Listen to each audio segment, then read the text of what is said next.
How do you do, fellow comrades? This is Ben once again here with Tom. Say hello, Tom. Hello, I am the physical embodiment of Wallace Shawn from My Dinner with Andre, and we're here today to talk about leftism. Yay! Anyway, so Okay. what are we gonna start with? Are we gonna start with our articles today, or do we have another topic to talk about first? We're gonna hold off briefly before we get into the articles, which I'm really, really excited about today, actually, because we've prepared, unlike last week. We've actively prepared. So there's gonna be three stages to the conversation this time. The Comedy first comes stage in is going threes. because we're a joke, and This is what Zizek would have wanted.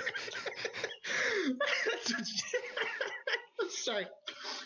I'm glad we're already laughing. The three stages are, so the first thing is we want to be clearer about our goal for this channel, and to that end, we want to talk about a series of events that happened on the bread tube, if you will. Gutian's video and their two follow-ups, and also Peter Coffin's follow-up to Gutian. That sort of circle. We want to talk about. We have some huge problems with Gutian's original video. Though we should say that it is following from Peter Coffin's response that we have this channel and the reason we're doing a podcast. The other things is then we have our articles, and then we're going to do an article this week, which is again part of the goal of this channel is to be having arguments and starting arguments, and not vitriolically but friendly, and getting people who have already been radicalized. Yeah, Tom and I here, we spend a lot of our time arguing with each other, but we are kind of best friends, so we've kind of, I guess you could say, mastered the art of good faith argumentation. Yes, I would like to hope we have. Or we're just total shitlords who like to conflate our ego. It's fine. Conflate, inflate. Inflate. Anyway, go on. But no, and that again ties into. So I think first I'll briefly give what I think of as the thesis for this channel, which is, again, if you've already been radicalized by BreadTube and you aren't necessarily consuming other sort of leftist content, if you aren't, and this isn't to say, oh, you need to go read The Old White Men. There are plenty of not old, not white, not men people, and today we're going to be talking a lot about our favorite. It only took us one video to get to our favorite. Kind of surprising, but also not at the same time. I'm really, really excited about this. But you don't want to live in the BreadTube bubble, because it's not the video essay format has its limitations. And there are a lot of great video essayists out there. I've already mentioned Peter Coffin. I know both of us are huge fans of ContraPoints and Three Arrows. Don't forget Sean, the skull guy. And Sean too. And but again, that methodology has its limitations. So what we're hoping to do is basically expose people via our arguing to not even necessarily like the big texts, but just other arguments. And the fact that we don't all agree, that's okay, but we do need to be arguing. There are clear, obvious things that we need to move forward with, but then there are also things that, anyone who claims they have the final answer on is just an arrogant buffoon. So you just got to keep arguing, and specifically not fall into the pit traps of ideology. And there are actually a lot of idiosyncrasies and similarities. Not idiosyncrasies, that's the wrong word, but yeah, similarities between most of the channels that are doing these really nice video essays, that they're very ideologically similar, and that means you're getting presented with a very specific version of leftist thought, which is actually what we're going to be debating later today. To that end, Gutian's initial video, and I want to present their argument as fairly as I can. So, gonna recommend that you watch it if you haven't already. Gonna link it below. Yes. Actually, we're gonna link all three and Peter Coffin's response. they're Yes. worth watching. Oh yeah, we say all three because of course Gutian made a response video to the response and then made another one a week later. Yeah. Just came out today, actually, to date this video, like very recently. Time of recording, July 31st, by the way. I'm a lazy piece of crap though, so you're probably not gonna have this up on YouTube for about another 2 weeks. Sorry about that. We're both lazy pieces of crap because I'm not helping, and or at least you haven't asked me to help. I'm happy to help if you want me to. But yeah, so the argument that they're presenting is that big BreadTube and smaller channels. In the first video, this is analogous to the upper class and the lower class, and that to that end we should have a sort of top-down. I don't want to say charity because that's right. That's not quite the right word here. Distribution system. A distribution system, a top-down distribution system of resources, and they specifically use the phrase social capital, which is what I have a huge problem with.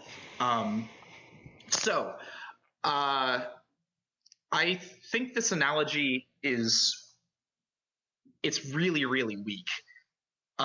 Specifically because you're talking about different orders of magnitude of suffering. That's not you don't want to play the game of who is more marginalized. I agree with that, but to compare the relationship between smaller BreadTube channels, not even YouTube channels, BreadTube channels, and the elite BreadTube channels to the relationship between the proletariat class and the ruling class is absurd. I don't know how better to put it. You could even call it maybe insulting.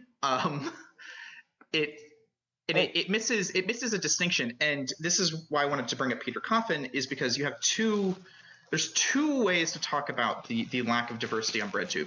You can use the class-based argument or the class-analogous argument, which is what Gutian tries to do, or you could talk about it from a point of view of we just don't have diverse, first of all, kinds of channels and creators. It's very white, and it's all video essayists. For the most part, there is Chapo Chap House, and there might be a couple other podcasts. I think the Surfs have a podcast. I'm not sure though.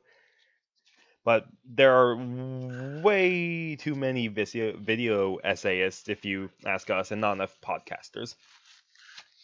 Right, and the thing Gutian argues for that I agree with, I think they make a good point, is that we do need a kind of closer knit circle of a community. And for the alt-right, for the right-wing channels, it was podcasts that did that, which is why we decided, let's just jump in and do a podcast. Because when you have a podcast, you can just invite people on for a conversation. No one has to do a heavy load of editing. You don't have to make or spend 3 weeks making one video like Contra does. You can just be like, hey, hop on this Discord call and we'll record the audio and put it up. Right. And also it lets us do the other thing, and this is a shout out to my fellow Rorty fans, edifying. And this is the second point at which I'm going to disagree with Gutian, or at least how he's making shit. Hold up. Go. And this is a point that they are either not making clearly or just they made the points that I will disagree with. This is in the second response, the one that came out today. He talks about the difference between critiquing and attacking. And, whoa. They make a distinction between critiquing and attacking, which I think is correct, but misses the mark completely with what LeftTube needs right now. Because right now we have a very insular community. We have a very insular community that's making a very specific kind of argument, and it's a very strong bubble. It is a bubble of pure ideology, and I agree. This is why we're hopefully respectfully bringing a critique to Gutian's stance on this issue. We think that there's absolutely a problem with the way BreadTube is structured right now. The problem is not what Gutian identifies. Yeah. more or Now, less. I'll say I kind of like the distinction between attack and criticize because they're obviously looking at this from a kind of game theory perspective, the way they were talking about how if what you're doing isn't constructive of the left or destructive of the right, Mhm. then why are you doing Yeah. it? So obviously, this is a game theory sort of view where it's all about giving one party the advantage over the other. However, I do think it is necessary that we actually develop our thoughts on the left so that if someday we do seize some sort of power from the establishment, if you want to use that word, of the state and capitalists, that we don't end up re-Stalinifying. And I guess the most frank way to put it is that if you've already been radicalized, and you're already been exposed to some points of view about diversity and material analysis of class and those kinds of things, BreadTube really is not going to do much for you. The reason we cited the people we did, Three Arrows, Sean, ContraPoints, particularly Peter, right? I'm going to throw in terms of excellent video essayists. You also have Lindsay Ellis. Mm-hmm. She is the master of that art, honestly. But the reason we like Three Arrows is because he presents very, very, very information laden videos. It's just a great way to absorb. Oh yeah, in fact, if it weren't for him, I would have never learned about the Reichswaffengesetz, which is possibly the most important document to reference in gun debates, because people like to say, oh well, the dictator's first step is to take away arms. No, they only take away arms from the people who don't support them. In fact, like in the United States, most of the arms are controlled by middle class white men, who are of course the very kinds of people who would organize right wing militias. And in fact, you can look at Oregon for clear examples of this, or people who would do lynch mobs.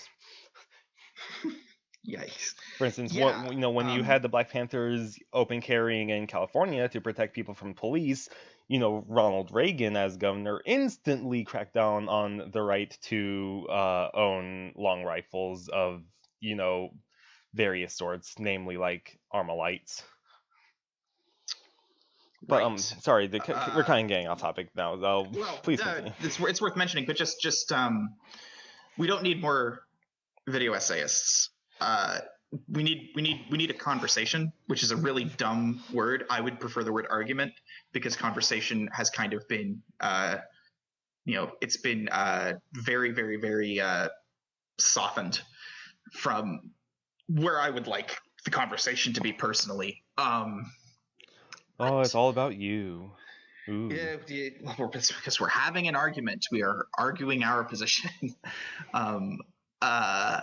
But yeah, and but you should and you shouldn't be afraid to change your opinion on leftist issues and to evolve. And you aren't at your final ideological point. And that doesn't even necessarily mean you're going to eventually de-radicalize. In fact, ideally you don't. But just to give everyone a personal anecdote that I think might be helpful. When I first started identifying as a communist, my hero was Stalin. I was in middle school, and I was mostly attracted to, Soviet Union, they beat the Nazis and stuff like that. And, they were worried about the workers and the farmers and, all that sort of propaganda. And then I read the Communist Manifesto, and I'm like, oh, hang on, something seems fishy about Stalin. And so I did some reading about him, decided I didn't like him. I'm like, Marx is cool, and Lenin's pretty cool. I kind of drifted away from Lenin over the course of time, though, and now I kind of identify as an anarchist, although I'd soften that to say left libertarian, but that's the way nerds say it. I can say for myself, I've had my own ideological change. Around the time you were identifying as a Stalinist, I identified as a socialist, I think was the word I liked. I didn't know what it meant. We were also idiots. We didn't know what these words meant, including but I just basically I slowly became more radical, but I also I am not an anarchist at all. That doesn't mean I'm a statist either, which is we're getting. This is an excellent point to tangent. Wait, what about the leftist gender binary, statist and anarchist? Yeah, like gender, it's a spectrum. So on that note, since that's going to be a big part of what we're going to be talking about later, both Stalin and anarchism versus statism, that's our argument for today. Let's jump right into our articles. So would you like to go first, Ben? I would. Thank you, Tom. So, I chose a pretty long article, so I'm going to admit right now there are about 20 pages I didn't read because after I picked it out, I only had 2 hours to actually read, and it's 60 pages long. It is Secession and Federalism in the United States: Tools for Managing Regional Conflict in a Pluralist Society by Aaron Ryan, I think published in the Oregon Law Review 96. This, as you imagine, talks about federalism in the United States. It's not only the United States, though, so it's broken into 3 sections. The first is secession in the United States, which that's the part I skipped. In the last podcast, I talked a bit about the Civil War. I don't think there's much I could learn about that from this article in particular. But then section 2, federalism in the United States, which I also know quite a bit about, being a political science major in the U.S. But it also talks about the concept of constitutional indeterminacy and federalism theory, where the Constitution of the United States sets up the federal system, but leaves it to the different bodies possessing sovereign power to negotiate between themselves where their jurisdiction is, where what issues cross jurisdictional boundaries and thus need a higher authority, and how the evolution of federalist theory kind of sets the tone for the evolution of the American government and how this has made it an extremely adaptive government for the most part. And then part 3 is nationhood amid forces of political entropy and gravity, which talks not only about the US, but it talks about a lot of the world. Like it talks about Canada, it talks about Kurdistan, which I know a lot of you comrades should probably really like I do. And then they talk about the evolution in the United Kingdom and Spain. They also bring up Sudan for a bit, the North versus South issue, and Serbia and Kosovo. So, talks about a lot of different places in the world, and I figured this would be really interesting. So, basically, to discuss some of the main takeaways from this is that the American model doesn't work for everywhere. That shouldn't be any surprise. It hardly works here.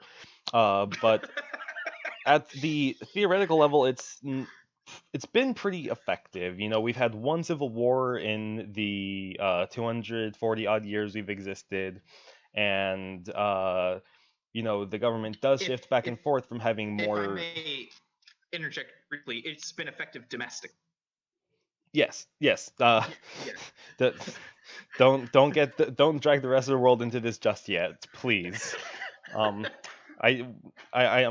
kind of aware of how messy the foreign situation is with America. I'm not saying you're not aware. I just wanted to I know you know. Just yes. Thank you for that, though. But over time you can see the United States federal government shifting from more central power versus more state power, kind of back and forth. And then worth noting, the sovereign power in the United States is split between the states and the Union. Both do have sovereign power to some extent. Cities don't have sovereign power, municipalities. However, each state does grant them an amount of autonomous power derived from the state's sovereignty, and doesn't arbitrarily revoke municipal power. Typically, there usually is negotiation between the cities and the state, just like there are between the states and the union. So this is actually important to part of my argument earlier when I'm defending my quote-unquote anarchist. Again, I kind of prefer to say libertarian position, and how this is important for people to settle issues how they think is best to solve it for them, but there is the existence of a higher authority, power, organization, whatever you want to say, to manage affairs where the results of decisions which are made by the people affect people across these jurisdictional boundaries. So it's like that's why like international commerce or commerce in general is an issue left to the federal Congress rather than to each state, because trade and commerce throughout the country and to other countries affects everyone in the country, regardless of what state they're in. However, a lot of states are in charge of their own transportation networks because they know better than the union what parts of the country are active, what parts are kind of inactive, and where infrastructure really needs improved or made, for instance. Right. Like if the East Coast could if states on the East Coast could dictate their own relationship to international trade, you could easily end up with a situation where imports from Europe are being dictated by Massachusetts and New York in a way that could completely screw over access to European goods to the Midwest and other central states. So, Which, if you listen to the previous podcast, that was actually kind of an issue leading up to the Civil War, and why tariffs were an effective thing for the rich to use to trick the poor people in the South. The northern industrialists are raising the tariffs and screwing over our farmers. But anyway, but then yeah. but besides the United States constitutional federal model, where it's formally federal and sovereign power is directly and explicitly divided between the Union and the states, there are the informal federal-like systems of devolution in the United Kingdom and Spain, where Catalonia, for instance, does not have any sovereign power of its own, although it has a lot of autonomous power due to the customs of Spain, of the Spanish people, or if you want to say the Spanish people and the, I think, Basque people, it is of Catalonia. I wanted to just say Catalonia, but I'm pretty sure they're the Basque. Yeah. Anyway, and how this led to the issue where a lot of Catalonians, of course, recently wanted to secede from Spain. There was a referendum in 2014 and in 2017. A lot of people, however, I was siding with the Catalonians in this, although recently it's been brought to my attention, and I knew this at the time, but Catalonia is one of the wealthiest parts of Spain, if not the wealthiest. And a lot of the people who won independence in Catalonia really just wanted to stop providing financial aid to the rest of Spain, because they saw the rest of Spain as a drain on their wealth and their resources. Because as you probably know, a lot of Spain is highly impoverished right now and really needs some help. So this gets into one of the main things with federalism. People can, at different levels of government, can negotiate with each other to see who should shoulder the responsibility for what, who should have what authority. But in the end, it also relies on people at different levels of government and just the inhabitants of each level actually caring about each other and having some sense of their interdependence and their responsibilities to each other, which in this article, Ryan mentions the inclusion principle. You can't just exclude people because it's in your own best interest to exclude them. One of the best instances, I think, is with the Canada example, where there's the Quebec referendum that barely failed to get in or to declare independence from Canada, which the Canadian Supreme Court ruled they couldn't do unilaterally. However, it did say that if Quebec wanted to declare independence, that the other provinces and the federal government of Canada must negotiate with them to try to resolve their conflicts in a peaceful and multilateral manner. So technically, if Quebec tried to secede from the rest of Canada, there would be a constitutional mandate to everyone to set up a conference or negotiation with them to see how they can settle their issues, which is pretty nifty and is at least a good starting point for talking about the future of any sort of federalist system. And I think that's all I have to say on this right now. Okay. There is more, but I've gone on long enough, and it'd be getting pretty nitty gritty at this point if I went on. Okay, so mine is a little bit different. It's called, hold on one second, let me make sure I get the name of this right. Reflections on the Meaning of Stalinism by Paul LeBlanc. And unlike Ben's lovely article, this one's a lot less technical, and I think it's actually very well suited to the YouTube environment. He starts off with a really nice. Well, first I should say the overall point is he's basically giving a material analysis of the rise of Stalinism, and the reason this is really important, and it didn't really dawn on me until after I had finished it, is because we talk about Hitler, and increasingly in the left we talk about Hitler in a very material sense. It is not this abstract metaphysical evil. Metaphysical being very deliberately here. That's the word LeBlanc likes to use. But it's a very concrete thing that happened because people made choices and they had reasons to make those choices. We may disagree with those reasons. In fact, we certainly should, because we do not want those outcomes. But it's understanding the twisted rationality of it as opposed to treating it as this manifest evil, which is something that the left often is backed into a rhetorical corner when it comes to Stalin, I think, because Stalin and his regime was absolutely awful. I mean, in a way that you really can't put into words. It was horrific. The police state and the repression. I learned in here, actually, there was a Congress of about 1,600 people, mostly all Stalinists, and within like 8 years after that, 1,000 of them would have been removed. To put it nicely, reflecting, but like I said, the left is pushed into this corner where oftentimes they have to talk about Stalin as a metaphysical evil in order to sort of own up to, yes, he did things in the name of communism that we find absolutely terrible. He is truly evil, and this is refreshing because it's like, no, these are the choices that Stalin made and the people around Stalin made. Here's why they made them.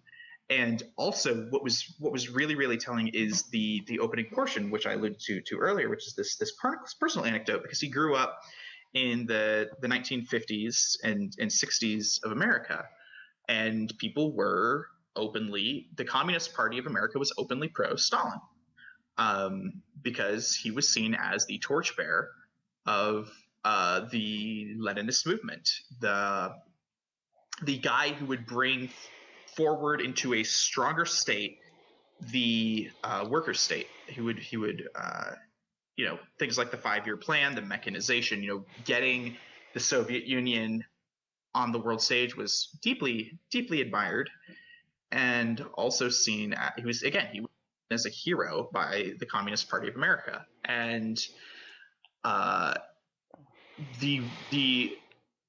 that's terrifying, because even people with the best of intentions, leftists advocating for workers' rights and advocating for, a materialist understanding of history, whereby we understand the nature of the struggles between people in terms of, power dichotomies or whatever. Even people with the best of intentions can be blinded by, and I'm very deliberately choosing this word here, ideology.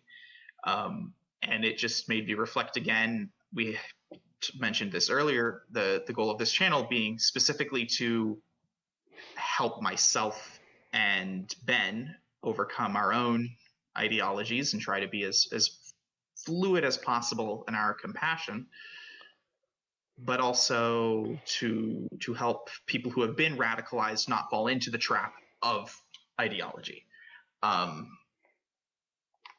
We use that word a lot. We're not completely in line with everything Zizek says. Anyway, back to this article, though. Like I said, it's very clear about the specific political maneuverings that led to Stalin being in place, and why people supported him, and specifically why Stalin. The thing that really interested me: why did Stalin make the choices Stalin made? What twisted twisted rationale did he have to get to the point where he was at? And it's very clear. This is a fairly traditional critique of Stalin to say that the socialism in one state model that Stalin was proposing was the core error that led him to other choices that just got worse and worse and worse. Which I think there is some truth to that, though it's like all historical models, it's oversimplified. Well, I'd say that the socialism one state thing was a reflection of his core concept or core flaw, because of course it stems from him wanting total control of the socialist movement. It was pretty much objectively a counter to Trotsky's international organization, which would prevent having such a closed information network as was needed to implement Stalin's programs exactly as he wanted, and to have that military discipline up and down the entire rank and file that he wanted.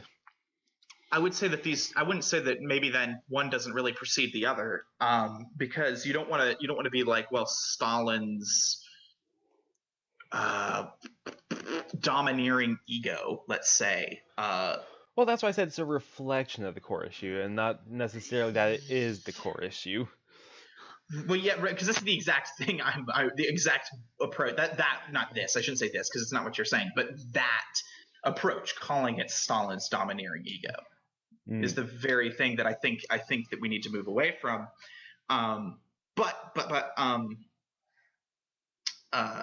It's really though the right, exactly. If you the internationalism program that Trotsky was proposing is a direct threat to Stalin's goals, which were he was very, very aware of how mechanically far behind the Soviet Union was compared to the rest of the Western world, and he implemented all of these changes and these very, very, very harsh enforcements because he had a picture for where the Soviet Union needed to be and that it wasn't there. The 5-year program, which is the exact sequence of events that led to the police state, and the reason he had to keep ousting party members. I would argue actually that this cycle of ousting party members starts to reflect later on things like perpetual revolution that you'll see under Maoism, but just constantly. Did Mao have a perpetual revolution theory? Because that's the thing that Trotsky is kind of best known for. Right, I'm pretty sure perpetual revolution. Hold on, let me check this real quick. By the way, sorry, my Maoist comrades, I'm not terribly familiar with him. I am West-centric. That's not entirely true, but you know. As we're about to see later. No, yeah, Mao has a thing with perpetual revolution too. Okay. Because that's one of the reasons that you have. I can't remember what it was called, but the sequence of events that's in Red Scarf Girl. Not necessarily advocating that book, but that's the place I'm remembering it at the moment. I think that's a part of.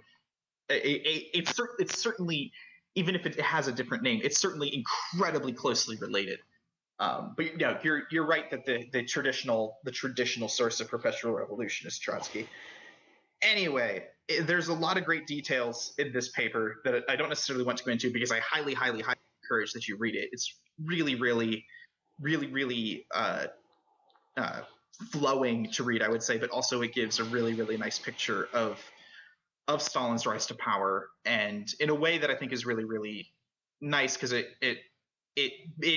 reflects on how easy it is for something to go that far wrong, which is exactly why we should be worried in the U.S. right now, because we're seeing, not just, reflections on, the way the Nazi Party rose to power in Germany, but also, Stalin's rise to power, and the fact that it only takes a second in historical time for things to go absolutely wrong and for utterly horrific things to start happening. Anyway, That said, do you want to get into our argument? I guess I do. Where would I like to begin? Okay, so as I said before, I am a left libertarian slash, if you want to clump me into a more broad group, an anarchist. Now, the positions that I would espouse, I would tentatively call anarcho-federalism, big shock, because I don't necessarily fit in with the like anarcho-mutualism or the traditional anarcho-communism that most left anarchists associate themselves with.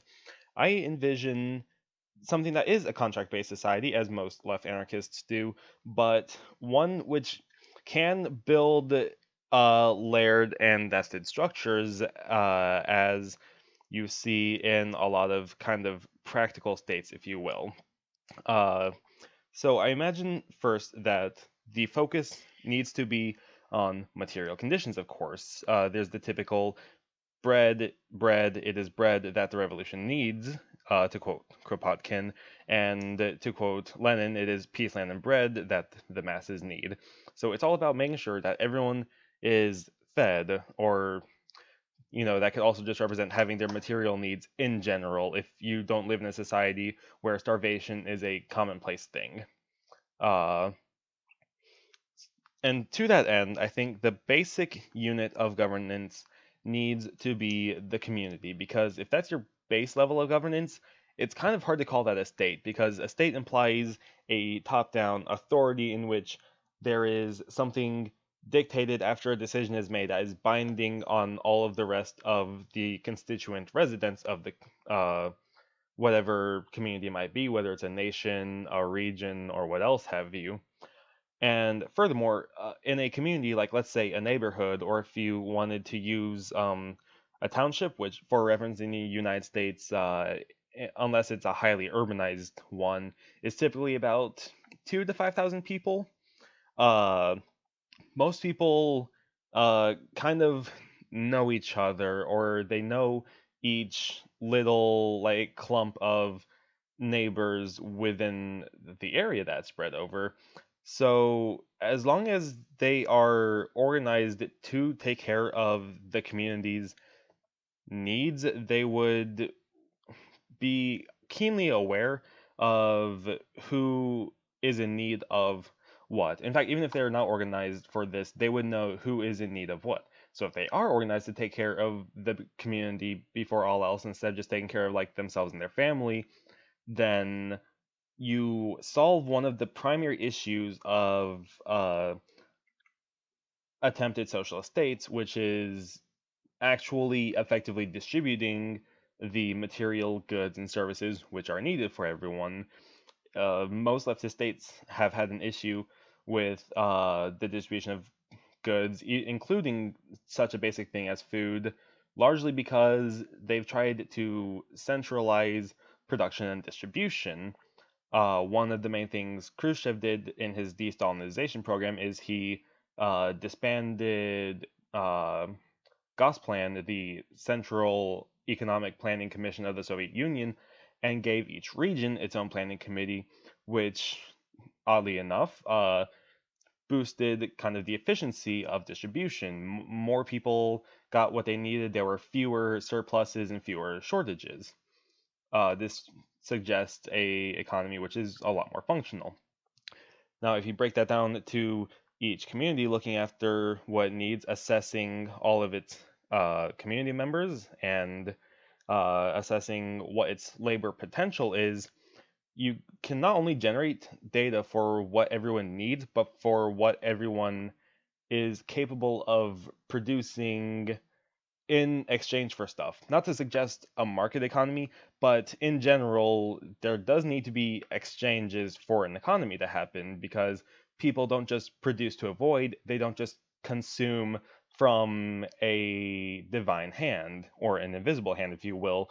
They are producing something or providing a service for other people who produce or perform some other service that they can provide them.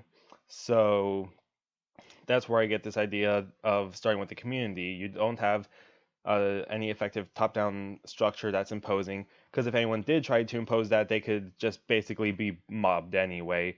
And you get very clear data on productive capability and the needs of everyone living there. However, going back to the contractualism, they need to be able to create a functioning society still. You don't want it to be very insular. I ignore that. One of the main problems with, say, the European Dark Age was that every community became very insular. Cross-region trade and commerce was pretty much unheard of during the time. People tried to have self-sufficient communities, estates, as much as possible, and that's one of the reasons why the economy was so crappy during this time. So we could hypothetically set up a situation in which you have these neighborhoods, townships, whatever have you, organize themselves, and then through contracts with others, create larger communities. Like the logical step would be if you're in a highly urban area, your neighborhood would sign into an agreement with the rest of the communities in this area to create the municipality, which would hopefully and optimally have representation from each neighborhood.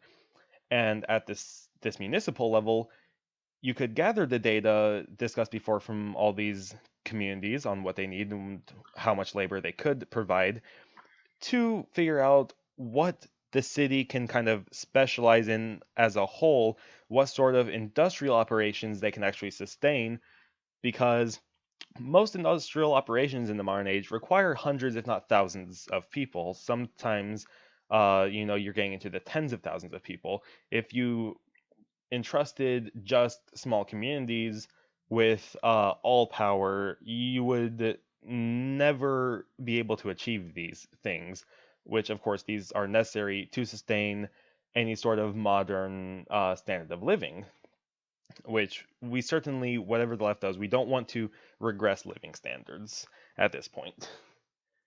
That's actually kind of one of the main issues leftist states have had. Right. And once you have these cities organized, you can also have them elect to form associations with other nearby cities, probably in a geographic region that's kind of coherent, like a river valley area is typically a good example because they usually have very similar resources, have a lot of infrastructure between themselves already, and typically share a pretty consistent culture. So that's kind of the next logical step, just cities coordinating with other cities in the same rough geographic sort of area to then find out what their region can specialize in, and thus they can talk about what cities can specifically do what the best, depending on who already has what infrastructure in place, who has what economic facilities in place already. I say economic, I mean like industrial.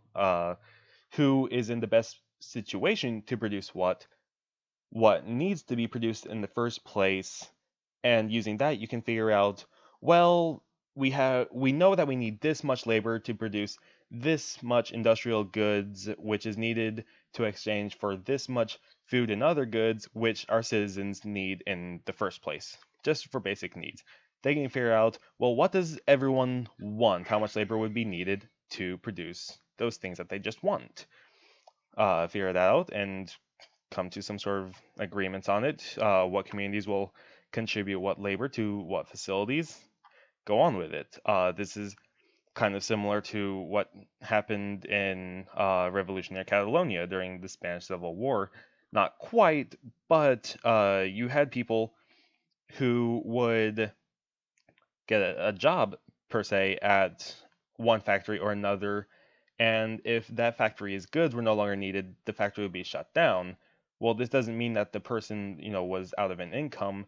It just meant that they had to find work somewhere else, which the city typically would just know what needed more laborers, if anyone needed more labor. Because in revolutionary Catalonia, of course, food production and industrial production were both nearly doubled, despite the fact that they actually shut down about a quarter to a third of their industrial facilities because they were just using their labor more efficiently, because it was the workers coordinating themselves, not bosses who are just trying to make profit.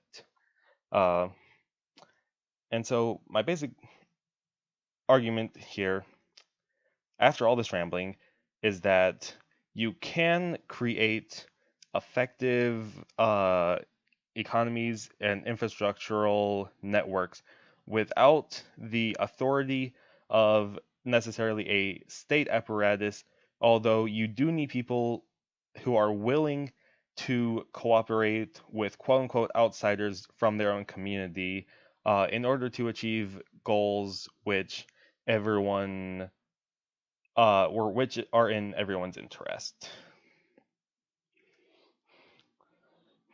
Alrighty. Yes. So I'm going to. I want to preface what'll be my opening statement before we just open this up to be a general back and forth conversation. I am as much arguing against Ben here as I am against just a general form of YouTube anarchism. People on YouTube who call themselves, leftist anarchists, and my problems with what I would call a naive approach. Furthermore, I reject the entire premise of this argument. I think that anarchism versus statism as a binary is an illusion. It's at worst a spectrum and at best just completely false. The proposal I would offer as a reaction is basically to be somewhat ideologically agnostic, because different places require different approaches. Different parts of the world require different understandings of their situation. To that end, we're going to talk about one of my favorite leftist actors, Thomas Sankara, the revolutionary leader of the government that started in Burkina Faso in 1983 and fell with his death in 1987. Some background on him: he was a military leader who, while in Madagascar, became exposed to very, very classical leftist thought, came back to Burkina Faso, and ultimately, through a popular coup of the then government, became the more or less leader of the country, and immediately started enacting what would genuinely should be considered revolutionary and leftist reforms. There is a strange kind of pushback on him you'll sometimes see from a very, very hardline academic leftist approach, because Sankara is curiously and delightfully, to my interests, non-ideological. He would have called himself a Marxist. I believe he identified as a Marxist-Leninist. I was about to say he called himself a Marxist, and he probably would have called himself a Leninist, but in he's both a Marxist-Leninist and he's neither. He had so there are a lot of things that we can learn from the Burkina Faso revolution, and the first I want to reflect on this is the way committing oneself to an ideological approach, which I would say is very much so present in the kinds of arguments I see emanating from the rest of YouTube. But I would also argue, Ben, is present in your approach because you commit yourself, as you said, to taking the basic unit to be the community, in a sort of fundamental grounded sense, I would say that you're committing yourself, well or poorly, you are committing yourself to something there that is a universal claim about the way these governments should be structured. And what we see with the revolution of Burkina Faso is that can't be necessary. An effective the thing that Sankara brought to the table was very, very flexible and very, very adaptable, because he knew very, very smartly that the kinds of states that Marx and Lenin were both talking about actually had a lot of difficulty applying to the situation that you had in Burkina Faso. Because in Burkina Faso, you had almost no working class. It was so repressed by its former colonialism and its then neo-colonialism that it had almost no mechanized infrastructure, and it had one of the most abysmal, and it still does to this day, tragically. Mm-hmm. We'll get into that much later. But abysmally low literacy levels, and it's a very, very distinct situation from what Marx and Lenin is talking about. So though he is very influenced, I think you could say, I like to break down. We were talking. You said you call yourself a left libertarian, right? Referencing the political compass, right? Mm-hmm. Yeah. You and I agree that's an oversimplified model. So I'm gonna. You've heard me propose this other oversimplified model before, but I'm gonna propose it anyway because I still think it works here. Is cure versus diagnosis. So the diagnosis here is leftism, and we can all rehearse the diagnosis in our sleep. It's more or less self-evident of the way a capitalistic ruling class is causing problems for the world at this point. The thing that we're debating right now is a form of cure. And I would say my position is, rather than defending any one kind of cure, it's to be agnostic on cure. And what we see with Thomas Sankara is he says, yes, I am influenced by the kinds of arguments presented by Marx and by Lenin, but I recognize that Burkina Faso is quite different. And I have two articles that I've been using as my source for this, and they're interesting in that. So the first is singing the praises of Thomas Sankara, so discussing the possibility that we might call him a form of Stalinist, which I thought was very, very interesting. And the other article is saying, no, not quite. That's a very, very simplified form of Stalinism, and it breaks down into that other distinction you were talking about, which was top down versus bottom up, in terms of the way you structure your society. Not every top down structuring has to be Stalinist, which I know you know that, but there is definitely that association, I think. Mm-hmm. That there is always that fear, and this is why anarchism has taken off on YouTube, is because it's very simple to say, and I would say it's very naive, but it is importantly very simple to say, and very seemingly obvious to say. It's like, well, if all power is bad, if all structure is bad, then we can't have any top-down structures. And here's another great reason that's led to Stalinism. But the system is much more complicated than that. And the reason we can know it's more complicated than that is, again, Burkina Faso. And I don't actually know if you know this. This could be new information about this is the 1987 part of the picture now, the fall. There was counter-revolutionary movements within the government itself. Of course, it was the main leader, of course, of that was Blaise Compaoré, who was the leader of the military. Yeah. We're going to talk about Compaoré a little bit more in a second. Hold on to him. Okay. Because the thing that Sankara is very famous for, and should be very famous for, is that he, when he took control of Burkina Faso, he immediately cut himself off from the World Bank and other sort of neoliberal, neo-colonial charity organizations. And he says, we refuse to accept your help because it's just colonialism by another name. And as far as I'm concerned, he's completely right. Should And we I don't. elaborate on that? Because a lot of people, when I try to explain that, think it's insane to argue that having people give someone food or medicine is a form of Right. control. So, do you want to expand on that a little bit? Well, one thing that is worth noting is that he didn't. I think medicines are great. Let's talk about Bill fricking Gates. Oh, already on Bill Gates too. Jesus. Yeah, no, I'll elaborate on this briefly. This is, if we're going to talk, we have to talk about this. It would be doing his message a disservice to not talk about this. So you have a situation like, giving vaccines to a third world country in Africa, let's say.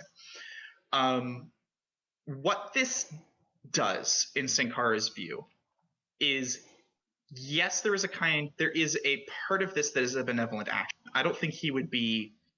Again, he's a very ideologically flexible guy. I don't think he's going to say that this is cruel. It's just very neoliberal. Because what this does do, and the reason that there's incentive to do it this way, is this builds up a dependence. You have a third world country that's accepting vaccines, and they become dependent on that supply. If you're donating food, they become dependent on the food. The food is an interesting case because it seems pretty clear that it would be better to grow your own food in this sense, because you aren't dependent then on what used to be your colonizers. And France was very involved. It had its hands very much so dabbling in as much of the post-revolution Burkina Faso government as it could. And Thomas Sankara kept chopping off fingers for this very reason. He didn't want that dependence, because he wanted there's a reason he changes the name from Volta to Burkina Faso, which comes from two African languages and roughly translates to land of the upright people, which is a translation I hate because it makes me think of Australopithecines, but which is absolutely not the intent. Land of the stalwart, excellent people. Yeah. Oh, and to be clear, the native languages for anyone who's interested is Mossi and Fula, which are the two biggest ethnic groups in Burkina Faso. Which is the other thing that makes Burkina Faso completely distinct from anything Marx and Lenin were talking about, is that there's hundreds of cultural groups at the time that Sankara starts the revolution. It is not. There's no real. There are majority groups, but they're relatively small majority. Oh, there groups. is no majority in Burkina Faso. There is a plurality, but even the Mossi, which is the largest group, is less than half the population. There are some that are majorities though. So there is a majority of religion, if I'm not mistaken. Yes, it is Islam. Culturally, it's completely a pure plurality. Language would be completely a pure plurality. I keep saying plurality, which is not a word. It's noted that the official language of Burkina Faso is French, and most, if not all, of the population does speak it. Yeah, that's another excellent example of neocolonialism. But no, it's this idea of independence. So with food, I think it's clear that it would be better if we could. I was never able to source this quote, but it's very much so true to his to his approach to these problems. He says, "Give us tractors, give us tools, stop giving us food," more or less is what the quote says. Oh yeah, I mean, if you actually and it is hard to find the source for this. If you look it up on like Google, you're not going to find any transcript of it. You can, because no one has made transcript of it. But if you look up Thomas Sankara on YouTube, there are a bunch of videos and documentaries which have the direct video source included, where you can watch him saying it. Which it is in French. Most of them do have subtitles though. Yeah. And I think that speaks to it well. And I think an interesting point now is to talk about vaccines. It's like, but are they going to build up the infrastructure they need to be able to vaccinate their populations? And the answer is, we can confirm it empirically, yes, because that was one of the first projects he was able to get into place, was a mass vaccination program that saved thousands of lives. Absolutely wonderful. So at no point do we need to be giving them resources. We need to be giving them tools. We need to be giving them capital. I think is a good way to put it. We need to be giving them, again, the tractors, but also the tools necessary to make vaccines. We need to be instead of giving them what we would call help, food, vaccines. We need to be not only helping them, but helping them to be self-sufficient. It's this exact same thing as, give a man a fish, he'll eat for a day. Teach a man to fish, he'll eat, for the rest of his life. It's that exact same principle. To put it really, really simply, it is of course neocolonialism and neoliberalism. So it's more complicated than a parable, but right. Folk wisdom. You should listen to it. Back to the counter-revolution within his own government, though. There were, I guess, what you would call more traditional leftists than Sankara within the revolutionary government, and we should also note. Again, because we're trying to give, I would love to give as complete a picture of Sankara as possible, because I know Ben and myself, frankly, we admire him and his stances on issues. But we should note that as a part, he does have this element that at first glance does appear Stalinist, which is that when he gets into power, he immediately starts asking people to put in a lot of work to start mechanizing the country. Building railroads, and notably railroads, but other stuff as well. And to go further into why some people compare him to Stalin. Yeah, there was a 5-year plan, and the revolutionary tribunals in each locality, they would try people for not working long enough or hard enough sometimes. Although it should also be noted that no one was executed for this. Typically, the sentence was just, do more labor. Right. And these are other ways in which it's very, very distinct from calling him Stalinist. It's both wrong to characterize him as a Stalinist, and it's also, more importantly, it's wrong to characterize Stalinism as this. Yes. Because Stalinism was much, much worse, which is actually partly why I brought up the that's why I picked my article today to be that, in part, is because we should remember just how bad Stalinism was. But what happened, it seems that there is a lot of conflicting information when it comes to the 1987 events that led to Sankara's assassination. And it's actually really, really difficult to get a clear picture of what's going on. It does seem, however, from what I can tell, that a part of the counter-revolutionary forces were actually disgruntled, very, very far left people within the revolutionary government who wanted him to become more ideologically pure, you could say. People who identified as Stalinists that backed Compaore. Who, of course, became the third richest man in Africa after his 24 years as president, until he was ousted in 2014. Yeah, only 5 years ago was he finally ousted after killing Sankara in 1987. Right, but the thing I want to emphasize 27 years. Yeah, is that because Compaore was Stalinist backed. It seems that was actually true, and I think that's. That rests the core of my fear and frustration, is that you had a group of leftists within this revolutionary government that was in ways very successful.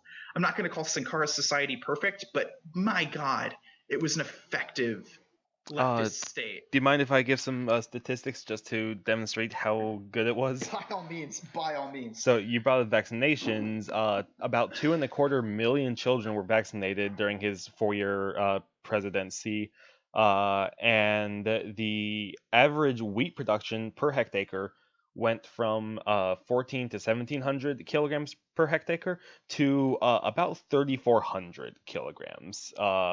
So literacy rose. That's worth noting. Yeah, I don't know the literacy rise rate, unfortunately. But I mean, just look at that. I mean, food production doubled, and producing medicine themselves, they vaccinated a 2.25 million children. I mean, that's in 4 years. That speaks for itself. They didn't even finish the 5-year plan, and they did that. And it's worth noting also that you can give similar kinds of great economic statistics for both Nazism and Stalinism, right? You want to be careful with just statistics. One thing that I think people were, especially in the first 2 or 3 years of the revolution, the citizens were absolutely for it. They were very, very voluntary with a lot of their labor, and oftentimes did, even though they were asked quite a lot. And it needs to be emphasized that it was quite a lot that was asked of the citizens. They even did more, oftentimes. And again, Sankara was very opposed to executing anybody for the most part, especially for counter-revolutionary reasons. And he disavowed Stalinism multiple times. So this is not a comparable situation to that. And the thing I really want to emphasize is we have a successful leftist state, and I think it was very, very successful because it had a leader. And I also don't think leaders are necessary. I should say that. I don't think it's necessary to have those figureheads.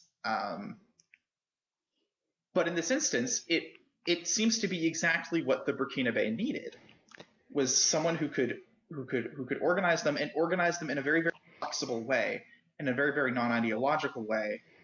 And because he refused to put his foot down into what other people were trying to ask of him as a true leftism, he refused to commit to that. He was assassinated. And this is, I think, I think there's this worry of, well, we don't want to be attacking each other as leftists. We want to stand in solidarity.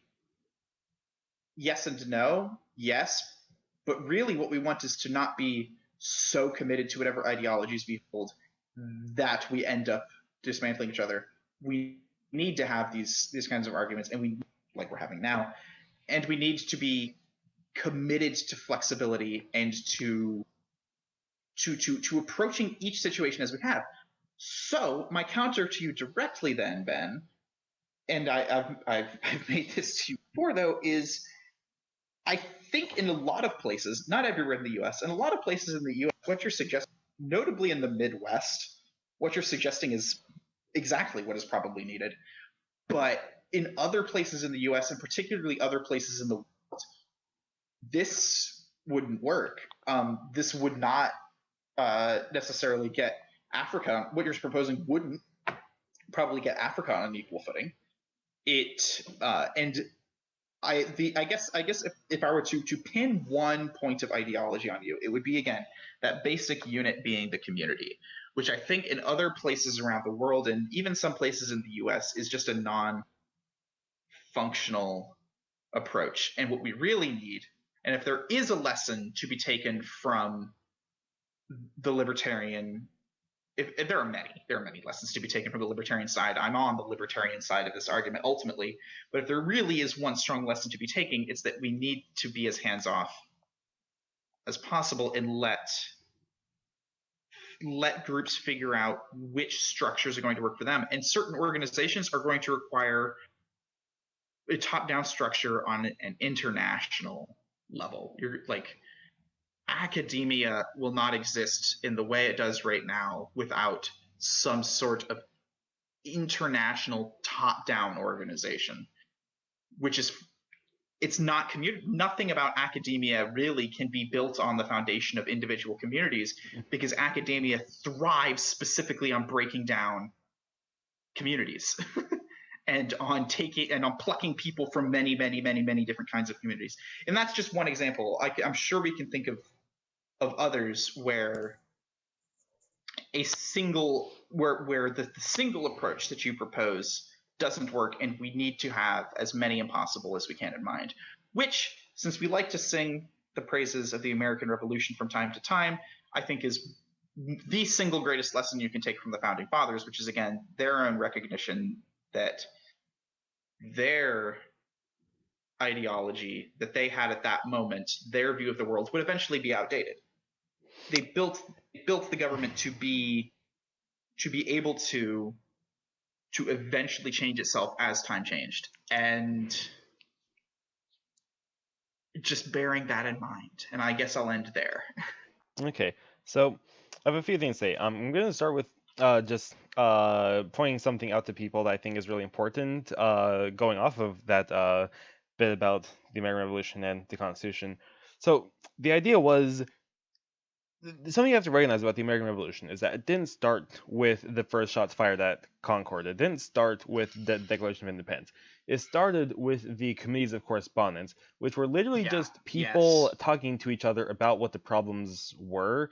And then they just started getting to know each other across first each colony and then between colonies, and just building a community of people who saw a huge problem, namely the tyranny of the British monarchy, and had roughly the same idea of what needed to be done about it, i.e., just get the governance of the colonies based on representatives of the colonies. Just get the people's views there represented.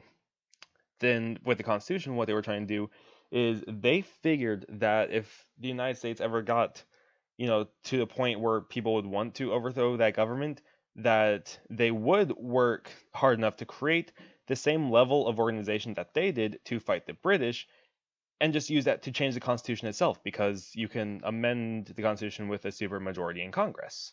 They just figured if anyone was actually organized enough to start a revolution, that they'd be organized enough to fill Congress with enough people to do that. Now, of course, modern party structure, along with mass media, has made that a thing of the past. Unfortunately, they had no idea they had no idea radio was going to happen, or television, or the internet of all things. So that kind of messed it up. But the reason I'm emphasizing this is because you just you don't act immediately. These committees of correspondence started in as early as the 1740s in response to some of the earliest taxes. 1760s in response to some of the earliest taxes post 7 Years' War, or as it is often called in the United States because of the theater on the American continent, the French and Indian War.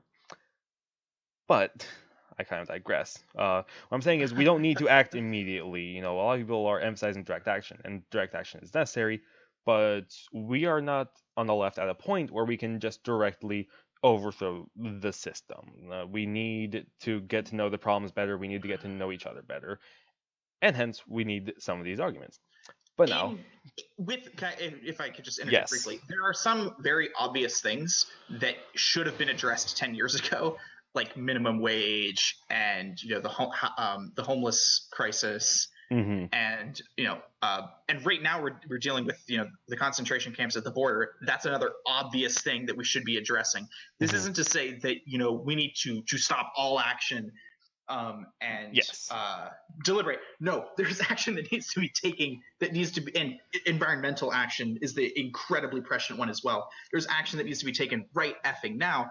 But in terms of these big picture things that a lot of people are also talking about, that when they talk about our relationship to the state and what needs to change about the state, no, we don't actually have that completely buckled down, and we might not until we have as diverse as possible, which requires, again, listening to as many people as possible, arguing with them, revising your own views, and constantly deliberating in a way that we're hoping we can help, in any small way, very, very small way, get started. I apologize for that digression, but I did want to say that. No, it's fine. That's important. I mean, I kept interjecting in your bit a lot, so don't worry.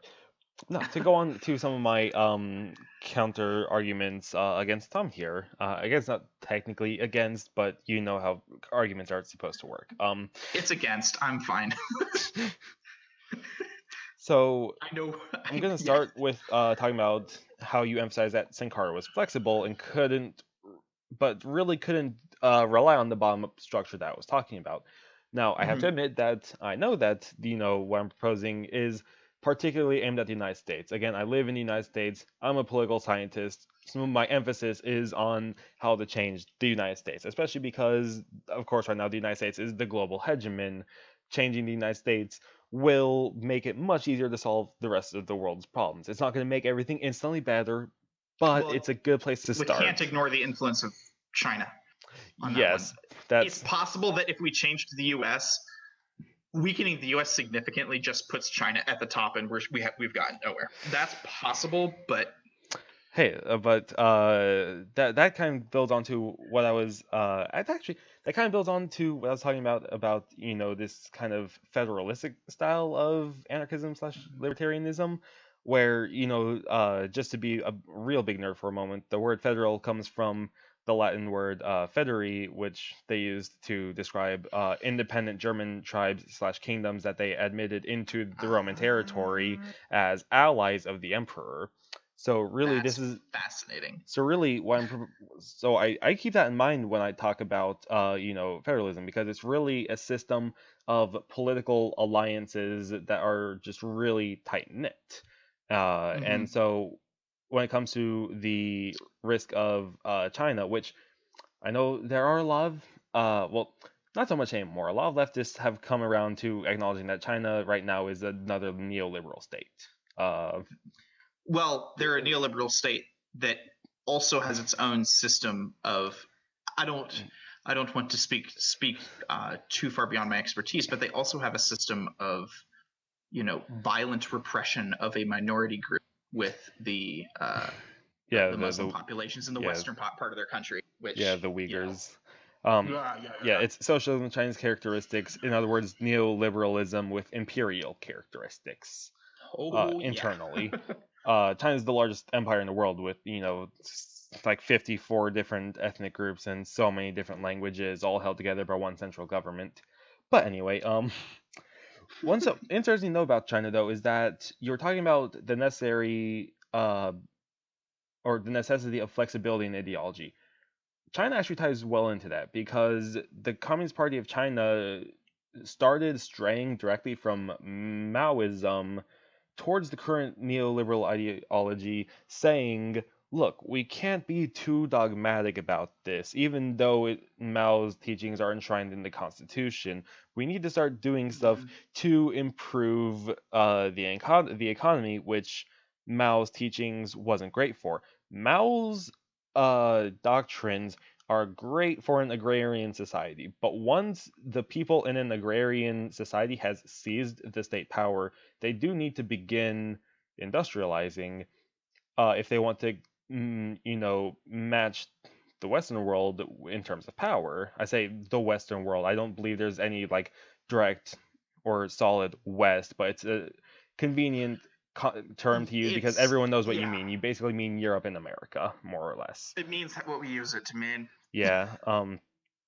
And during the Great Leap Forward, you had Mao actually kind of instituting what I was talking about with communities trying to build up their economy themselves, where you had people literally making steel foundries in basically people's backyards, which didn't go very well. It was very crappy steel, and they didn't produce enough of it really. Although production, of course, did shoot up, it wasn't good enough. Right. But of course, that's one of the reasons why I say that these communities need to reach out to others to put their resources and labor together. But to go on, Sankara couldn't use the bottom-up structure. This is true, and I think this mostly has to do with the level of development of a country. What I'm thinking of is a pretty kind of a standard leftist or traditional leftist style of thinking, which is based on a country already being developed. Because I'm thinking about people in like revolutionary America, hypothetically in the future, where there are already all these industrial facilities ready to go, ready to be taken over by workers for the sake of producing on a need-based basis. And for that purpose, it is very easy. If I could say, I think Sankara would actually agree with you that the biggest reason he couldn't employ what you're suggesting is the lack of development in his country. Yes, and he talked multiple times about the fact that things like there wasn't even really a working class in Burkina Faso to speak of. It was so non-developed. Yeah, I mean, So even yeah, today, the population is 78% subsistence farmers. Uh, right. Now, that's actually what I was getting at. So, but what I'm talking about a structure Oh of dear. governance specifically with my anarcho-federalism as a tentative term. It's all Mhm. about making sure that power doesn't get concentrated into the hands of just like a few individuals or one organization, like one party, because like in the United States, we don't really need for most things, we don't need a centralized decision-making body. In fact, we probably need a lot more decentralized decision-making just to make sure that everyone's needs are met according to their way of life.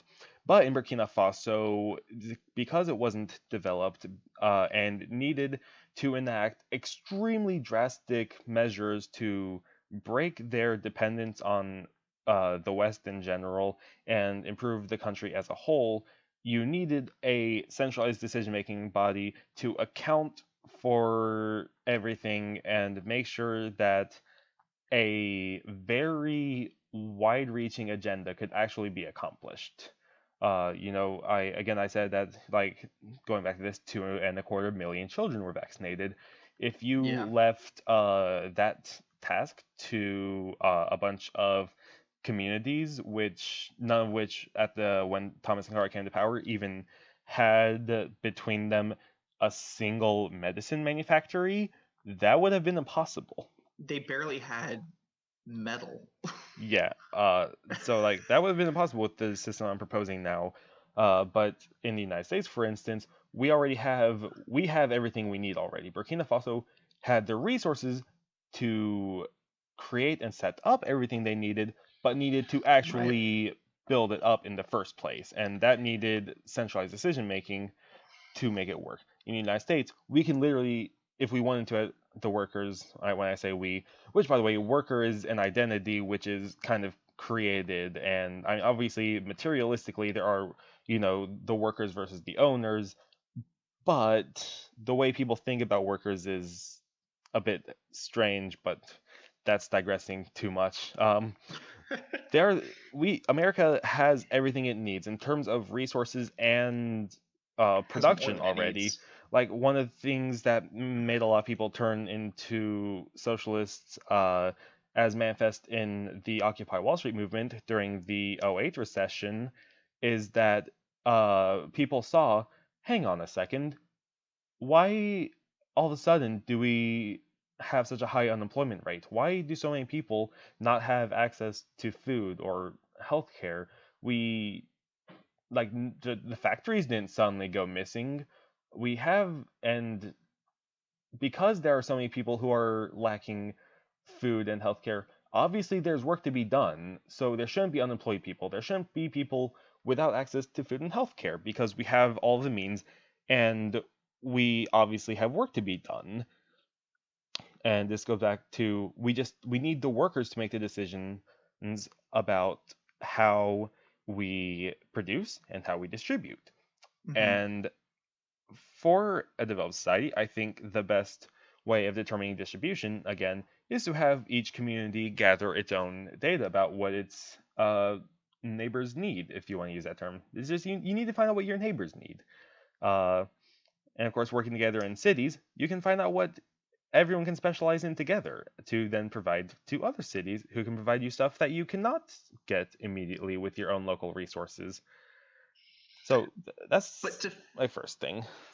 to facilitate that kind of behavior, to encourage, I mean, these communities are going to inherently turn inwards, won't they? And you need some sort of apparatus in place to facilitate not an apparatus with any power necessarily, but even just an apparatus in place to facilitate having that conversation. Uh, Which yes. I mean, obviously the main thing for leftists is, especially among us libertarian leftists, we like assemblies. Now, this is something I agree with Zizek on. Most people don't want to attend meetings all the time. They're typically Yes. boring. You just want your stuff provided for you.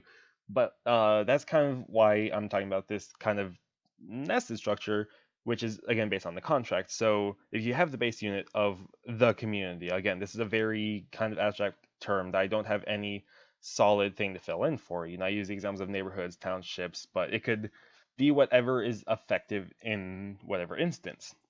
Uh, you take that.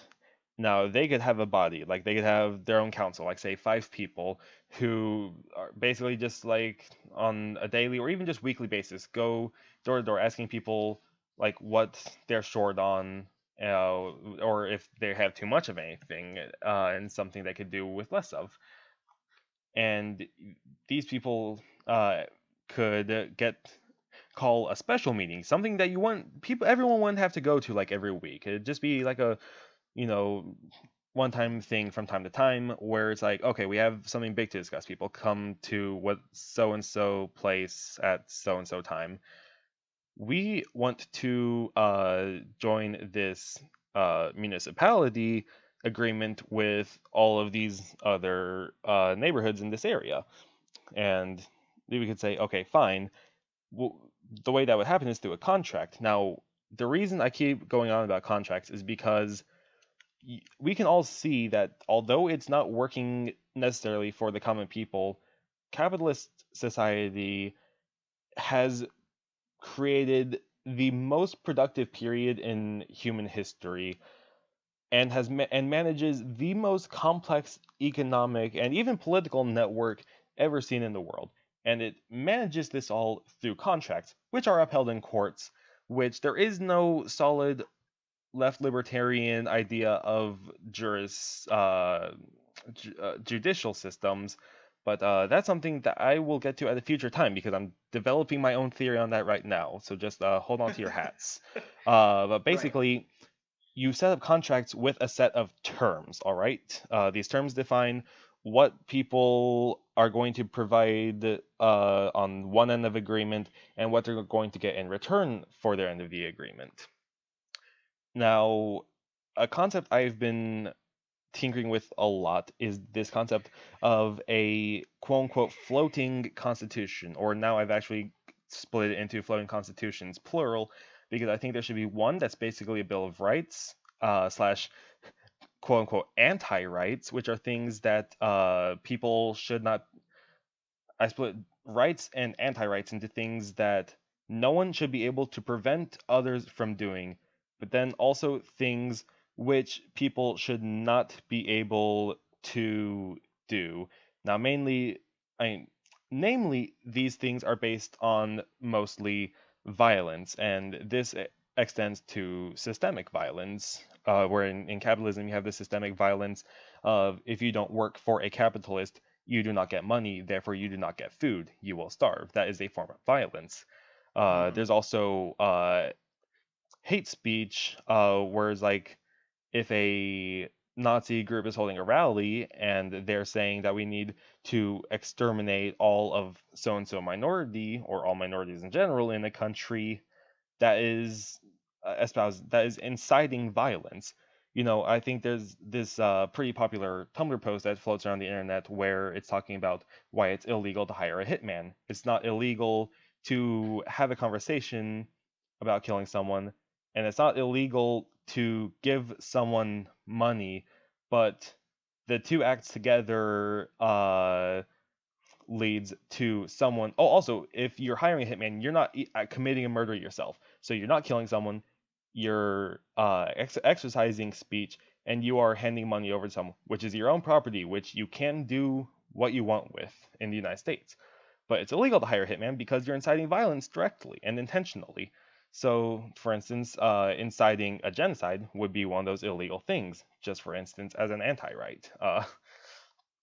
So I'm propose these as floating constitutions because uh, communities which would voluntarily participate in this system and form contracts with others, I think these contracts should basically have a preamble where they acknowledge that they are going to abide by the terms of these things. So there's Bill of Rights and Anti-Rights, and then this other flowing constitution of institutions that they would set up and send delegations to facilitate things such as long-term economic planning, where they use the data provided by the communities to figure out what they are capable of doing for the future and what they should prioritize.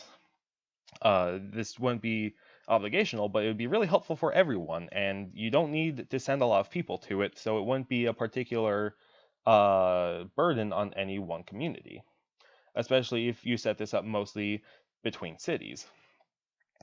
And the reason I propose these as like floating things is, again, they're tacked on to contracts between voluntary participants as communities, using that as kind of the base unit. And right. So to kind of wrap this up for the moment, I didn't even get down to what I had the two things written down that I wanted to do as my counter argument. I'm gonna be stuck on this and end with this for now. The idea is that ideally in a revolutionary society, you would already be working towards all of this cooperation in the first place, and once you have quote-unquote completed the revolution, although technically a revolution's work is never completed, which gets into perpetual revolution, which is kind of a slippery slope, but let's not go there right now. But you would already have a lot of cooperation and organization between people all across a country.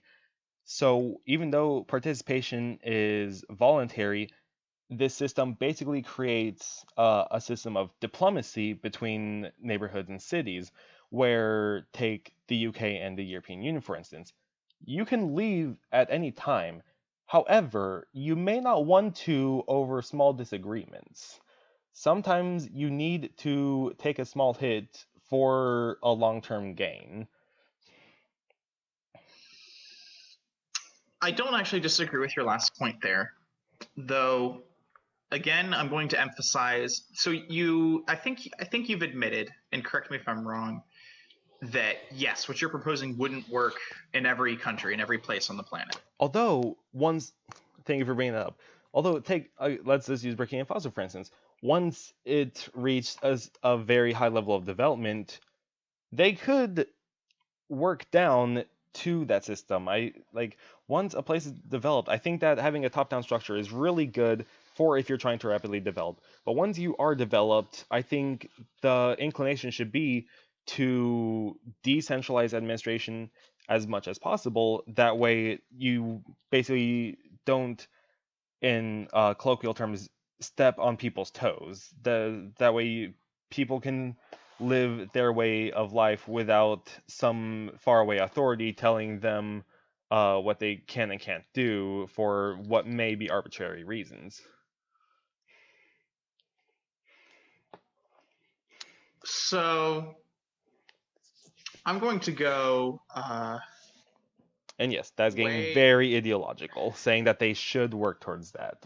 But right, which is of course where I'm going to go. But a thing I will say is that I think there's still a broader worry. It's not just that, different countries are going to require different solutions. Different institutions in America are going to require different approaches. I mentioned academia. This fundamentally cannot be built upon the unity of communities. The entire way it works is that, at the moment at least, is that communities more or less, send off individuals to these institutions, which in a lot of ways are very insular from their outlying communities. And there's problems with that too. Those institutions in a lot of ways shouldn't be so insular. But part of fundamental pieces of what you and I both love about the larger academic structure comes from the fact that these institutions are not in a lot of ways beholden to any individual community level thing. Ideally, not even beholden to, higher level government structures. and they work in a very, very top-down way. In terms of training new people to work within it, you have, professors training grad students, training undergrads, whole way down. And there are problems with, I'm not suggesting that academia is perfect as it exists now, but things we want to preserve about academia can't be salvaged if we impose upon them this restriction that they have to somehow come out of being a unity of communities coming together. We will lose a lot of the way research currently gets decided, is one thing I can think of specifically. But all that said, there are structures other than academia I think would work very, very poorly on this community, this bottom up. And I should say that I also on some level reject the distinction between top down and bottom up, because I think a functioning government and a functioning society needs both. You need both kinds of structures. The examples you've been using, which are economic, trade and political institutions and stuff like that, I'm inclined actually to agree with you on some level. This is why I end up on traditional spectrums at left libertarian. But there are other institutions that I think don't work that way. Academia is the one that's coming to mind at the moment. I think international trade, particularly overseas trade, would be very, very, very hard and basically impossible to have pop out of this kind of imposed structure that you're proposing. And I'll freely admit, and some of the listeners might levy this as a criticism against my position, I'm not really proposing an alternative. I'm proposing being somewhat agnostic, which, fair, that's not, that's also very, very deliberate, as you know. But there are things in the world that we like that just don't work that way. And I think it's fair to say, maybe at the end of the day, you might have to say, well, then to get rid of those things. And that's a different argument that's worth having. But I think that you do end up getting pushed into that corner. The other thing I want to say is a lot of this, and you alluded to this in either in your opening statement or your second long thing. I can't remember which. It's all becoming a big, big blur. This happens. I ramble. No, I ramble too. But you hinted that you aren't doing, and I know what you were addressing because I've criticized you here before. You aren't doing a quote invisible hand, right? Yes, I am avoiding the invisible hand. You think you are? Well, I was going to say not entirely, because there is some sort of invisible hand, but that's really just the sum of factors that we cannot know everything about, and does have to kind of just work with whatever structure tends to produce the best outcome. Which markets for a while were the best way to do that, and that's where the invisible hand of the market comes from. And that's why markets are what replaced feudalism and not a structure like this. Yes. Like I think this is really where my Hegelianism, where I have it, is going to shine. It is possible that capitalism is a necessary rung on the ladder, a ladder to nowhere. That's where my Hegelianism ends. But anyway, it's right. Markets were the next logical thing to replace feudalism. I digress. What you're still doing, though, is you still are depending on large communities, or I don't know why I said large. You're still depending on communities to be able to act entirely in the interests of their constituents in the way we expect a market to act in the favor of its individual constituents. And that is itself, I think you still have something invisible, and I think you're aware. I just remain highly skeptical. The other thing, though, And this is the thing that neither capitalism nor anarchism can address, is long-term planning. It's very, very, very difficult to imagine these communities coming together, figuring out what they need, what they want. They get it all agreed upon. If everything in your system is running smoothly, how would these communities come together and address the next ecological crisis that would be 30 years off? Just they would have the same kind of bickering sort of, well, like what we need to deal with now, our immediate self-interest is to produce food, to have trade with you, to make sure everyone is seeing fine. In the same sense that a capitalist system, and particularly a neoliberal capitalist system where you have corporations whose bottom line is developing profits for their shareholders, here you've developed a system where the bottom line is communities providing food, resources, education, and hopefully more. But this still doesn't address the problem of long-term planning. And that particularly, I would think, is a thing that would require something very, very top down. It requires institutions of people who are knowledgeable, being able to wield potentially, like, even maybe even an outsized amount of power to their being just an individual in this society. Because if you understand, I use an ecological crisis because this is exactly what we're dealing with right now, is a failure to do long-term planning. If you are a scientist aware of the next ecological crisis,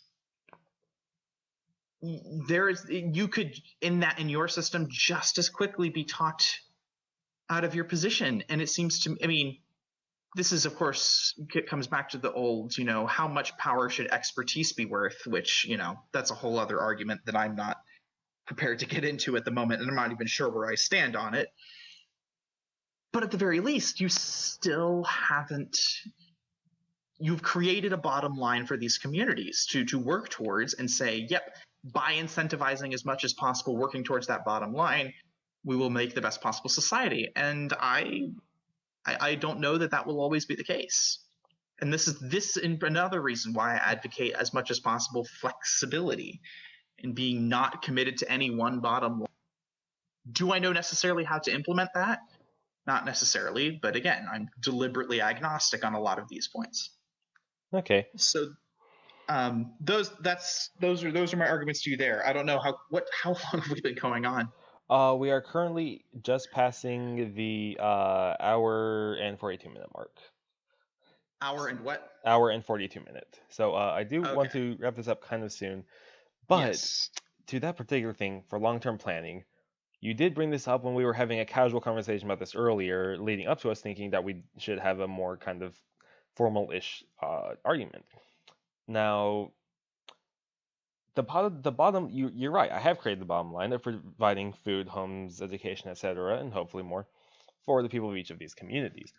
But the specific way I set up this hypothetical structure, which of course I know after any sort of revolution would not be word for word what happens, and I'm fine with that. Right.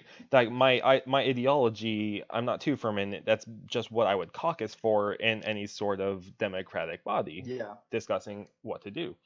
Again, I like to bring up the American Revolution, just think about how the Federalists and Anti-Federalists came to a compromise on how to set up the American government, which still, again, about a quarter of a millennium with only one civil war. Only one. Anyway, the bottom line would only basically require 4-hour work days per person, 5 days a week. Now, there's a lot of people who would think that's an absurd statement to make, but again, to go back to one of my favorite examples of revolution in Catalonia, work days, as far as mandatory work, were reduced to 6 hours a day, but people volunteered for more work generally, but that's because there was a war going on, and wars are inherently destructive of productivity. I mean, you have to be productive to sustain the war, but you're destroying the product, basically. It's a product that does not have any productive value. It is basically dead capital, which is already dead labor. So you had this society which doubled its food production, doubled its industrial output, after reducing necessary workdays to 6-hour workdays. But then imagine our current society where we have robots that during the time of revolution in Catalonia might have been unthinkable to a lot of people. Like, we have insanely automated industrial facilities now, which is why the number of jobs from the 30s and 40s to now have more than multiplied by a dozen. We have hundreds of different jobs, but they pay less and less though, because these jobs produce less value, which is why in the capitalist market the wages haven't gone up, because each individual person's work is not very valuable. It's the machines that do most of the actual value addition in industrial processes. But that doesn't matter in a non-capitalist society, where the basic thing is to provide for the communities. So, again, the bottom line would only require about 4 hours of work per person. So that leaves them a lot of time to engage in work to solve bigger issues. Like in Burkina Faso, you had people who were already doing a lot of work, but still volunteered for more to fight such things as hunger, as medical epidemics, and I'll throw you this bone. It was also an ecological thing. I was just getting that. The Sahel, they were fighting back the Sahel, which is, for anyone who doesn't know, the Sahel is the transition zone between the Sahara Desert and the sub-Saharan savanna / forests. Which desertification is one of Burkina Faso's largest issues today. Burkina Faso, also funny enough, had one of the largest tree planting programs in the world recently, and still ongoing, and it had one of the largest ones ever in history under Thomas Sankara. But desertification is happening so rapidly now that they can't plant enough trees with their current means, which is really unfortunate, because they have a really neat system of reforesting areas that were lost to the Sahel. But anyway, my point is, people, if there is any plan in place that they know they can contribute to, and they have the available time and means to do it, they will generally participate if they actually care about their people and their community. Which is why... Yes. Can I interject? Yes. So, I see I want to say where I completely agree with you, and that's that, yes, implementing these kinds of systems and getting it done right totally increases the amount of leisure time available. The system you're proposing does at least give us the time necessary to address these kinds of issues. So I'm completely with you there. Yeah, and like a lot of people. I'm not quite done yet. Okay. The example of the Sahel, though, doesn't quite translate onto what I'm talking about, because the Sahel encroaching on agricultural lands was an immediate threat. It was and I'm not talking about addressing immediate threats. I'm talking about addressing things that are more or less unobservable and unaccountable for. And I would be worried with your proposed structure, not just that these wouldn't be addressed, but even it's not possible we wouldn't even detect these kinds of things. Though I digress, just because people have this time available, they may even be willing to engage. They may even be like, yeah, I value my community. If the environment is, going kaput, I will participate to help. But unless they're aware and organized as to what that action needs to be, they're not going to be able to do that. And furthermore, furthermore is the wrong word. If they're not, there won't be. Sorry, that's basically the end of my argument. If there's a system in place for them to be organized to do that change, yes, they will have the time available. Yes, they'll be willing. that doesn't necessarily mean that it'll get done. Okay, so I'm getting to that. I know Okay. I ramble a bit. I'm sorry. So that does make it require a bit of patience for me to actually get to the final point. And generally, counterpoints like what you just made tend to arise while I'm in the middle of trying to explain something. So that's kind of a failing on my part to clearly articulate things concisely. And I admit that I'll work on that as we go on. It's a failing we share. But, So, but I was talking about earlier with people setting up institutions where they'd send delegations to try to plan for the long term. Their decisions don't need to be binding. That's why I was talking about willingness, though. If people are only working 4 hours a day base, and someone somewhere creates a plan like, oh, okay, so our issue is we are burning too many fossil fuels, we're releasing too much carbon into sure. the atmosphere, we need to switch to more renewable energy for what industry we have. You then have a bunch of people with a lot of spare time who would then be free to, if there were clear sources of the materials needed and the land needed, which I believe is also a resource. That's a very, the world is man's dominion way of thinking, but land is a resource with the way things work I right now. I agree. I uh, agree. then you could have, okay, you people over there extract the silicon you need, you people over there make the glass we need, you over there make the circuit wire we need, and you people over there with that land that's not really being used but has a lot of sunshine. All these Yeah. people have all the means to set up an operation to produce solar farms, which they could use to power more industry. Okay. So So we don't. What I'm saying is we do need bodies that can make long-term planning, but they don't need to be necessarily decision makers. Because I think if people, I have a lot of faith in humanity. I'm a humanist. Tom, you already know this, but just to elaborate to people, I have a lot more faith in humanity than probably a lot of people do, and maybe more than I should. But the thing is, like what Mr. Rogers said, in times of disaster, always look for the people trying to help others. And I see that happening a lot when I'm a really big fan of history. I look for who's looking who's acting in self-interest and who's acting to help people. And there's always a lot of people trying to help each other. Christianity became the world's dominant religion because it grew out of a highly populated part of Rome where you had huge concentrations of highly exploited poor people and people who thought, hey, we should probably, share our food with them, or hey, we should probably let them sleep in our home if they don't have a home of their own. Christianity started becoming a dominant religion because it was focused on helping people. Uh, right. so I think if we had the structural changes like community oriented distribution and labor commitment that would give people significant amounts of leisure time such that they could engage in what is essentially activism, ecological plans, just creating renewable energy sources. The market isn't doing it much because it's not profitable. So doing it is effectively a either charitable or activist activity. Right. So I think people having the time to engage in that, simply having the time and having a clear plan for it, it would happen.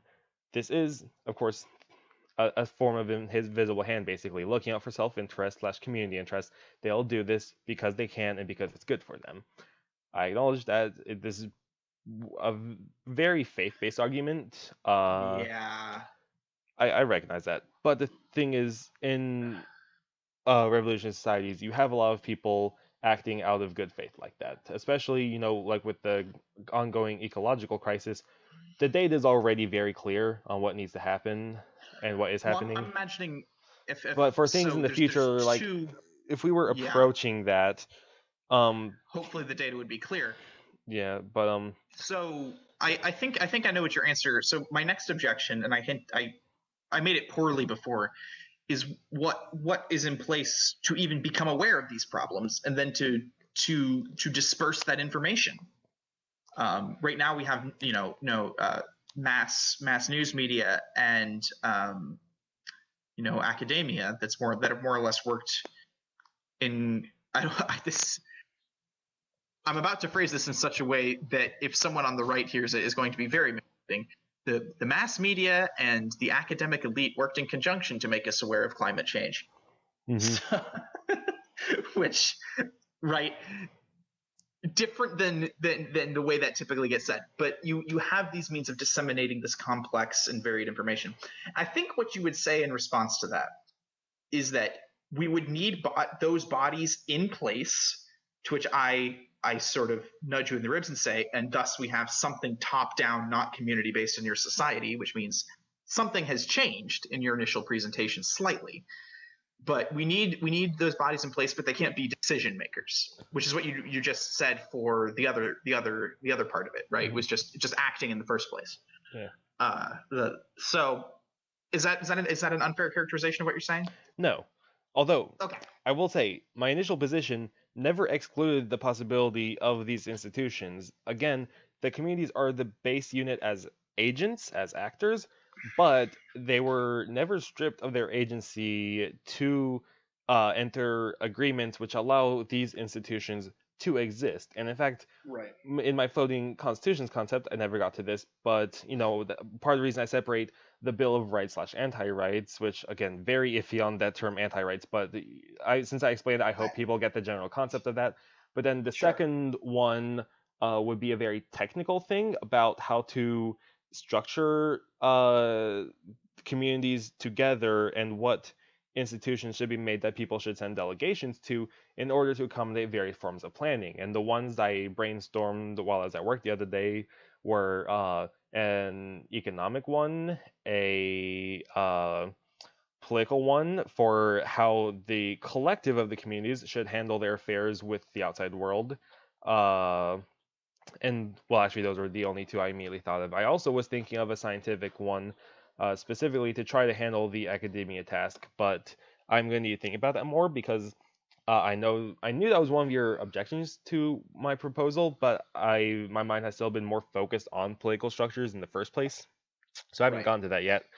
But and the reason I talk about this in terms of like a floating constitution, even if like a certain collective of communities, like say you have the East Coast and West Coast of the United States, if the institutions that were in place started failing the West Coast because the East Coast dominates, the West Coast could split away from that technical sort of constitution and form another one that might be very similar if they agreed to enter an agreement based on this one floating constitution in the first place. But most of their contractual agreements with the East Coast would still be in place. So this also handles the issue of secession based on the national body failing a subnational region, where you can have a breakaway where the relations still remain pretty decent and mostly normal. Is one of the reasons why I like this theory that I kind of have going here. So I think we need to wrap it up. This is going on for a very long time. Yeah, we are about to hit 2 hours. The last thing I would say is I think there is room to remain skeptical that these institutions would do the things that you're claiming, and that even if, and this is why the temptation for things like perpetual revolution or permanent revolution are so tempting, is because you say, like, under the revolutionary spirit, people were cooperative in this sense, and yeah, but time goes, the revolution ends, and to all your constructive art, I mean, and the other thing I will say is, I'm not offering any constructive counterexample, and I won't. I've said that a few times, very deliberately, but I think there's room to remain skeptical that there's room even to remain skeptical that they would behave as such in the immediacy. And I know you're a fan of the Catalonia communes, and the thing that I love about them is, again, that they weren't too dictated. If a factory decided it needed something top down, a factory implemented something top down. If they decided that they would work best if they were bottom up, they went that way. And I think what people will buy into are institutions that they had a hand in making and in designing in a way that, everyone, that, as democratically as possible. People believe in the things that they work on. Mm-hmm. And to that end, and this is why I advocate flexibility. A factory can revise its structure as new workers come in, as new workers decide, no, I think it really should work this way. And as long as the key thing at the end of the day is letting people decide for themselves what they think will work best, I think those are the institutions we'll believe in. And the institutions we believe in are the ones, I think, on some level, are the ones that work best. Mm-hmm. And that's sort of a moment of pathos, perhaps, to end on. So I will drop my argument there. I remain skeptical, as you knew I would, as I knew I would. But at the very least, I hope both of us have more to think about. And to anyone unfortunate enough to be listening, I hope you have more to think about as well. That would be fantastic. I don't know that if we did or did not provide that, but that would be fantastic. Anything else you'd like to say, Tom? Read up on Thomas Sankara. We'll have the links for everything more or less that we explicitly read in preparation for this below. And keep questioning yourself to the audience. That's the last thing I'll say. All right. I think the last thing I might say is what Tom said. But also, I might be very cheeky and write some of the stuff I thought about to use in my argument/counter arguments, but never got around to saying because of time issues, and kind of write mini essays and disperse them on Reddit, probably on r/breadtube, because that's where I like to drop stuff. But I just wanted to say it now, that way Tom here would be aware that I might be doing that, so it wasn't just like me trying to undermine him.